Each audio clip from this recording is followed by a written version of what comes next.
Bonjour à tous, bienvenue sur ma chaîne YouTube. Je m'appelle Vikas Nara et dans la vidéo d'aujourd'hui, nous allons voir comment installer Moodle sur le panneau AP.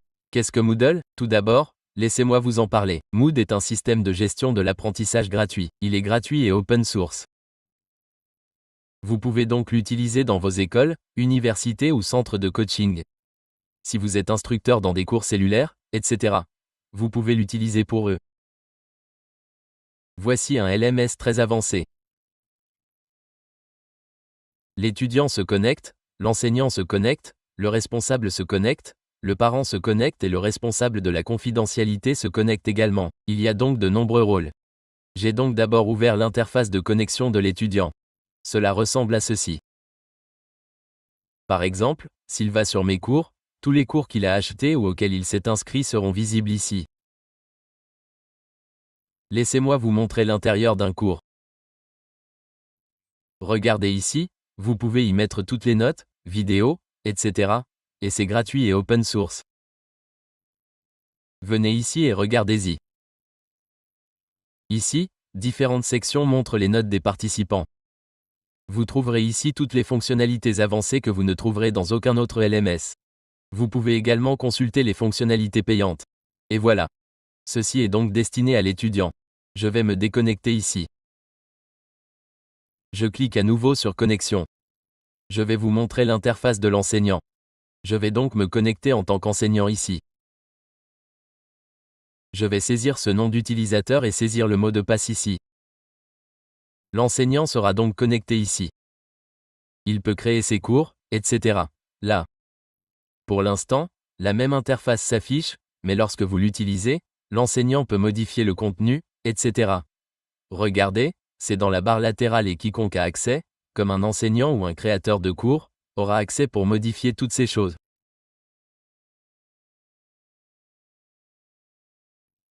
L'étudiant n'aura pas la possibilité de modifier quoi que ce soit ici et son profil continuera à s'afficher ici.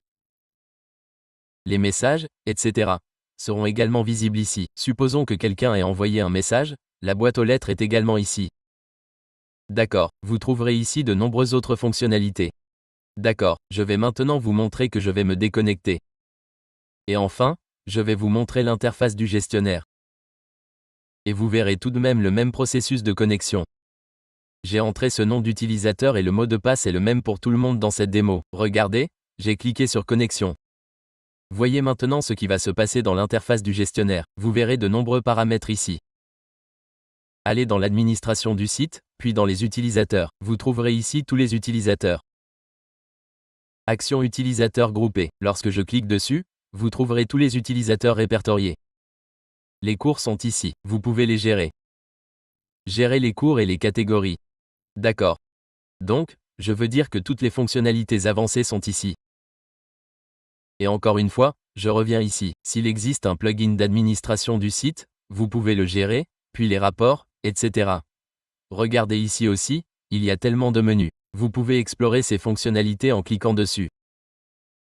Donc, comme dans les utilisateurs, je peux également définir des rôles d'utilisateur ici pour n'importe quel utilisateur, que vous souhaitiez en faire un enseignant ou autre chose. Quel niveau d'accès souhaitez-vous lui accorder? Vous pouvez ensuite créer ces autorisations. Je suis arrivé à Général. Je vois ici un cadre de migration. C'est une fonctionnalité légèrement différente. D'accord. Et vous pouvez gérer toutes ces choses ici. Je suis arrivé au cours ici. Par exemple, si vous voulez ajouter une nouvelle catégorie, vous pouvez le faire. Vous pouvez ajouter un nouveau cours. Si le cours de quelqu'un a été supprimé ou quelque chose comme ça, vous pouvez le restaurer. Ajouter un nouveau cours. Vous pouvez ajouter votre cours ici. Regardez ça. Tous les formats sont disponibles ici. Vous pouvez continuer à les explorer. Vous pouvez les sélectionner ici. Vous pouvez donc mettre tous ces éléments dans le cours, qu'il ait un format spécifique, un format de profil ou un contenu. Vous pouvez le configurer en conséquence.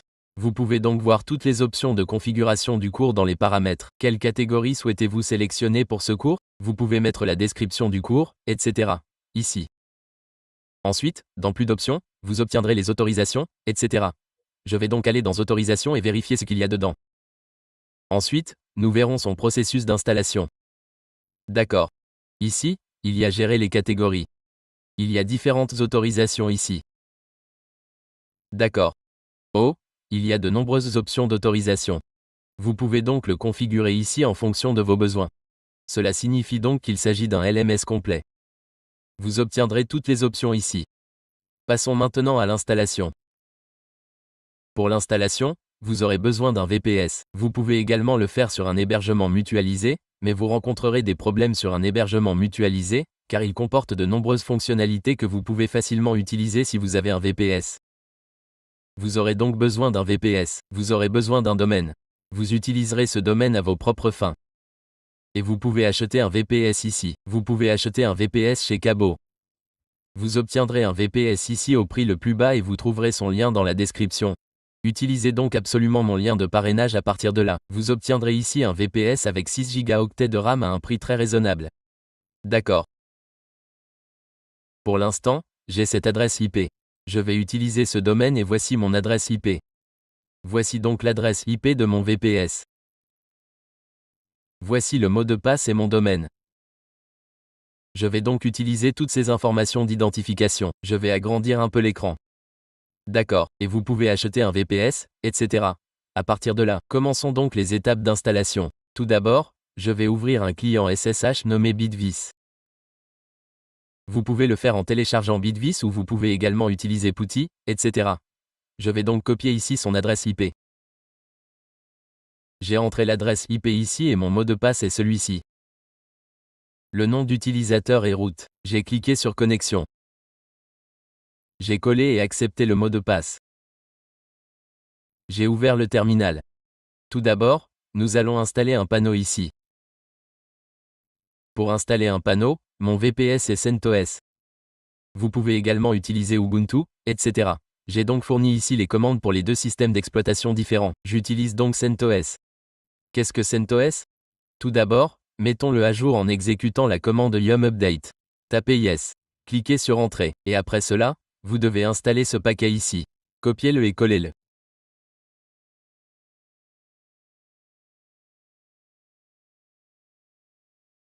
Tapez I et cliquez sur Entrée. Et après cela, copiez cette commande. Collez-la et cliquez sur Entrée. D'accord, et après cela, vous devez copier cette commande et après cela, l'installation de votre panneau d'application et démarrera. Il vous est donc demandé de taper I ici et de cliquer sur Entrée. L'installation a donc commencé. Continuons une fois l'installation terminée. Après l'installation, quelque chose comme ça va apparaître devant vous. Alors, que dois-je faire? Je vais d'abord copier ces détails et les mettre ici dans le bloc-notes. D'accord. Que devez-vous faire après cela? C'est la première URL. Je vais la sélectionner ici. Je vais ici. D'accord, et je vais dans Avancer. Je passe à Non sécurisé. Je clique dessus. Mon nom d'utilisateur est celui-ci. Le mot de passe est celui-ci. Je clique ici sur Connexion. Alors, qu'est-ce qui apparaît ici? Vérification de sécurité. Laissez-moi le saisir à nouveau ici. Laissez-moi l'actualiser et copier à nouveau les informations d'identification.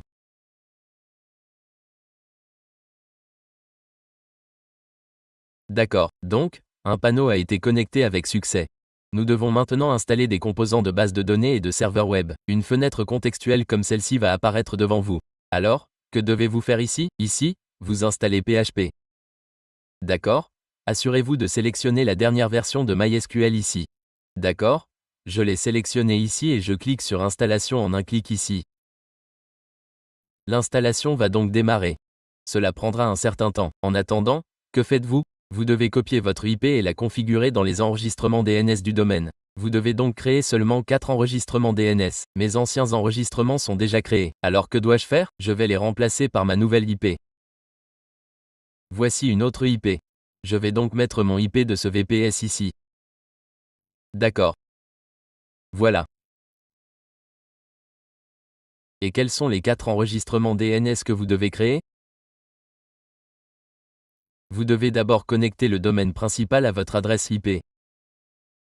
Ensuite, vous devez connecter le sous-domaine de messagerie à votre IP.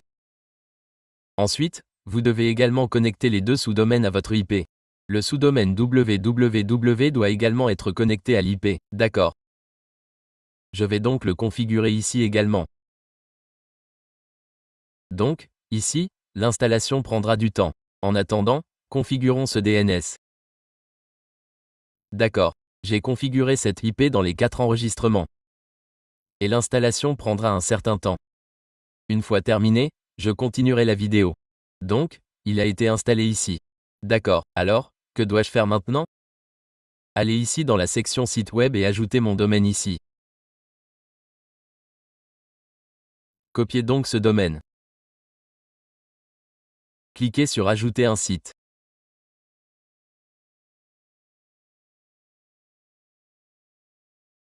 OK, attendez, laissez-moi rafraîchir à nouveau. Cliquez sur Ajouter un site, puis collez mon domaine ici. Appliquez le certificat SSL. Je clique ici et je soumets. OK. Et venez ici et téléchargez également le certificat SSL. Vous devez également le configurer.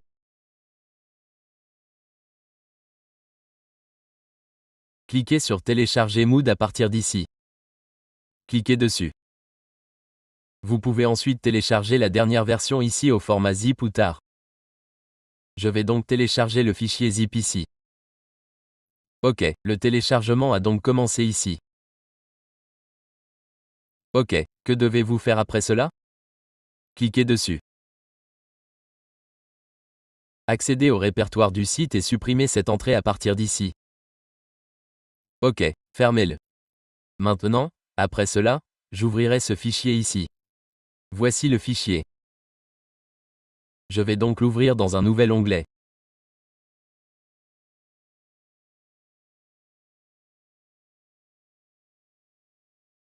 OK, je l'ai ouvert dans un nouvel onglet et c'est le domaine de mon site web. Vous pouvez le supprimer à partir d'ici. Que dois-je faire? Supprimer le contenu existant et installer les fichiers intermédiaires ici. OK, je vais cliquer sur Télécharger et le fichier zip qui était là tout à l'heure. Je vais le glisser déposer ici. Je vais cliquer sur Télécharger ici. Donc, il a été téléchargé avec succès. Maintenant, décompressons-le ici. Après le téléchargement, je clique sur Décompresser et il sera extrait dans un dossier du même nom. Vous pouvez également l'extraire dans le dossier principal. Alors, que vais-je faire? Le laisser dans ce dossier. Laissez-moi l'actualiser, et tous les fichiers sont à l'intérieur. D'accord, maintenant, nous devons créer un dossier. Alors, que dois-je faire? Vous devez aller à cet endroit. Vous n'avez pas besoin de le créer ici, cela ne fonctionnera pas ici. Vous devez venir ici et cliquer sur Créer un nouveau dossier. Vous devez le nommer Données Moodle. Que dois-je faire maintenant? Vous devez entrer votre domaine ici et spécifier le chemin où se trouvent vos fichiers. Lorsque je vais ici, mon domaine devient celui-ci. Mais les fichiers sont dans ce dossier car lorsque j'ai extrait tous les fichiers se trouvent dans ce dossier. Vous pouvez également les déplacer vers le dossier principal, mais je les garde dans celui-ci. D'accord.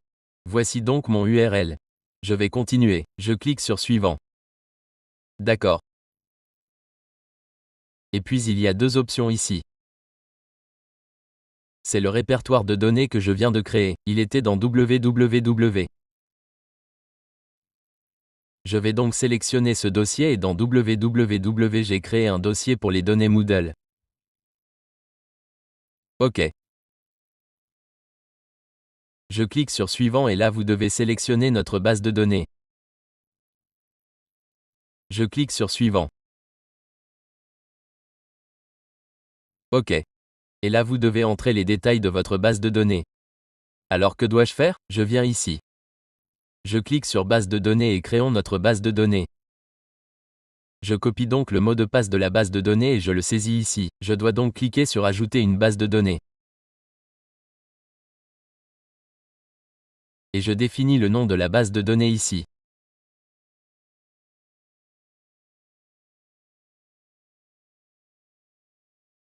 Donc Moodle est le nom de ma base de données. Je le copie ici. Et ici le nom de la base de données et l'utilisateur de la base de données est monsieur et le mot de passe est celui que j'avais entré. Je le saisis donc ici. Je dois cliquer sur Suivant.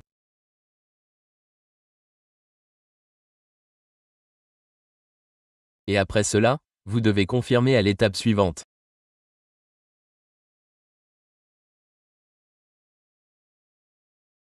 Donc là vous devez continuer. Je clique donc sur Continuer ici.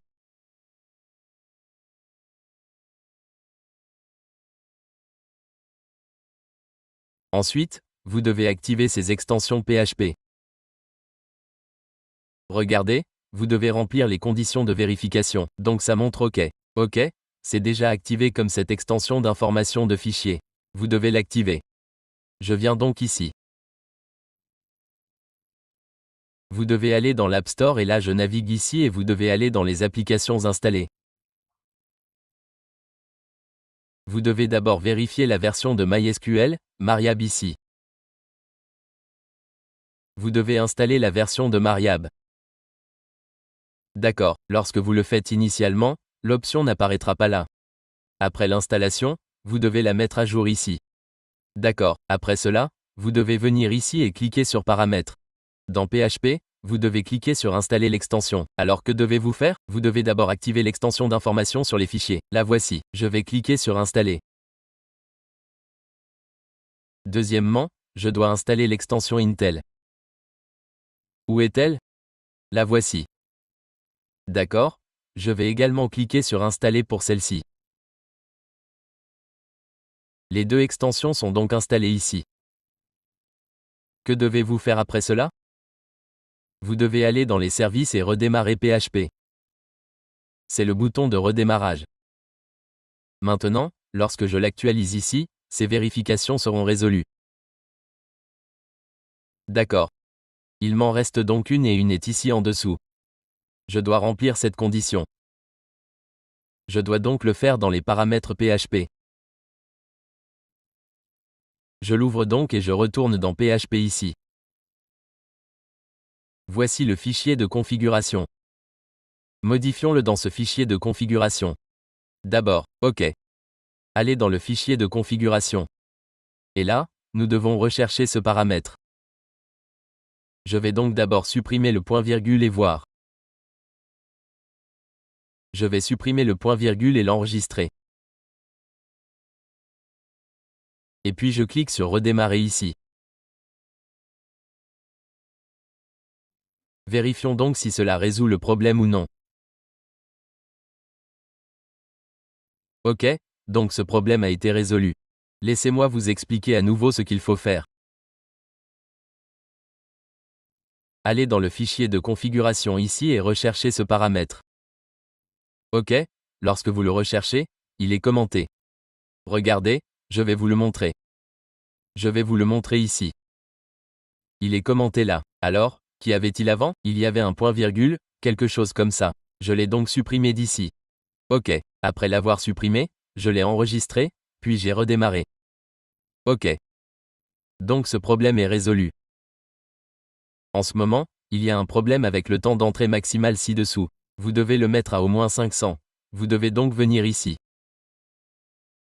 Vous le trouverez peut-être dans la configuration elle-même. Ici, il y a le temps d'entrée maximal. Celui-là n'y figure pas. Je vais donc le rechercher dans la configuration. D'accord. Donc ici, il est indiqué au moins 500. Je vais donc le régler à 500. Il est indiqué au moins 500. D'accord.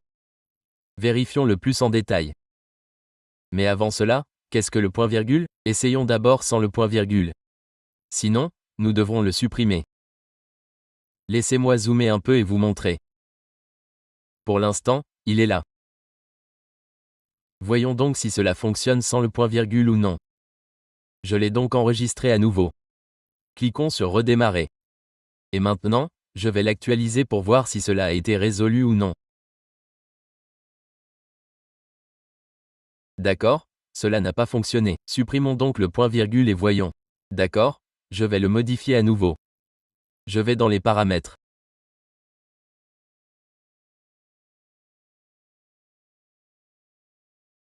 J'ai trouvé le fichier de configuration. Je l'avais défini à 500, mais je vais devoir supprimer le point-virgule et je vais l'enregistrer.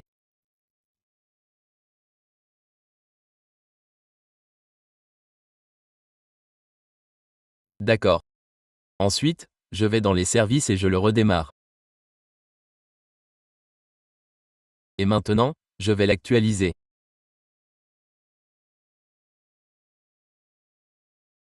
Vérifions. Maintenant que toutes les conditions sont remplies,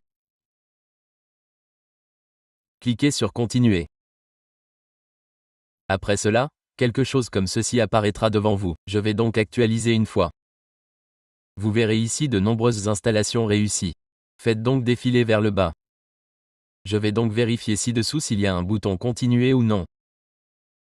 Ou s'il ne s'affiche pas, vous pouvez actualiser la page.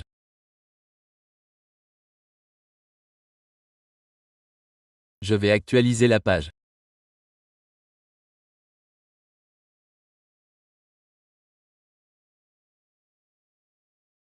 D'accord, après avoir actualisé, quelque chose comme ceci apparaîtra devant vous. Et il affiche les plugins installés. Tous sont installés. Mise à jour de la base de données M, maintenant. Alors, mettons à niveau maintenant.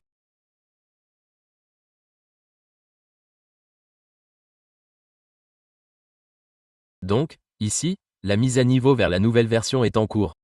Regardez la mise à niveau vers la nouvelle version. D'accord? Ici, toutes les opérations seront réussies. Ensuite, je dois continuer. Le chargement dure maintenant un moment. Donc, dès qu'il aura fini de se charger, je cliquerai sur Continuer ici.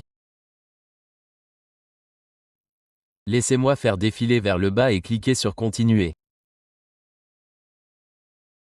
Vous devez donc saisir les informations d'administrateur ici. Je saisis donc le mot de passe ici. Je vais le saisir ici. D'accord. J'ai donc saisi le mot de passe ici. Mon nom d'utilisateur est admin. D'accord. Je vais saisir mon prénom, car mon nom de famille est Nara. J'ai saisi l'adresse email ici. Vous pouvez également masquer la visibilité de l'email et saisir n'importe quelle ville ici. Vous devez ensuite définir le fuseau horaire, car les paramètres, etc., sont configurés en fonction de ce fuseau horaire. Il s'agit donc de mon Asie, Calcutta. J'ai donc sélectionné ici et vous pouvez également ajouter des détails supplémentaires ici. Ce sont des champs facultatifs. Cliquons sur Mettre à jour le profil. Vous devez remplir les champs obligatoires. Vous devez donc remplir les champs marqués d'un point rouge. OK. Mon profil est en cours de mise à jour. Le nom d'utilisateur est admin et j'ai défini le mot de passe.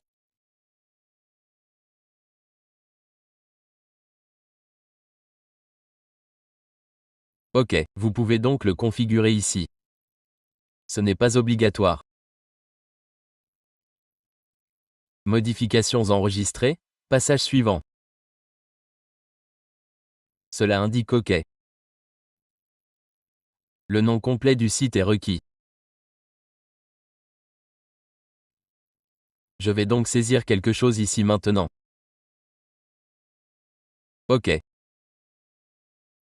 Je clique sur Enregistrer les modifications.